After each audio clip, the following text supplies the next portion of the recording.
Arestado ang isang lalaki sa Angono, Rizal matapos mang-hold up at mangkarnap ng isang taxi. Ang suspect aminado sa krimen. May unang balita si EJ Gomez.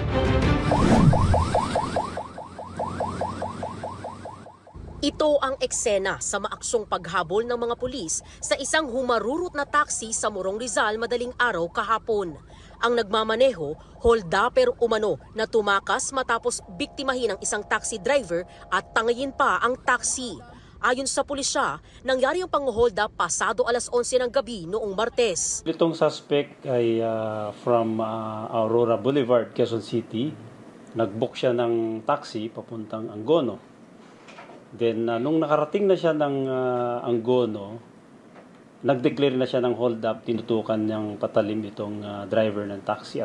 Natangay raw sa biktima ang 1,500 pesos at ilang ID niya. Ang driver ng taxi pinababa na lang daw sa madilim na bahagi ng isang subdivision sa Angono.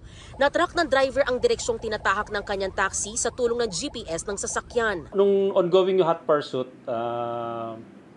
pagdating sa bayan ng Tanay, ay nakabangga siya na isang tricycle na papunta naman ng Baras. So opposite direction, nasagi niya yung carrier, no?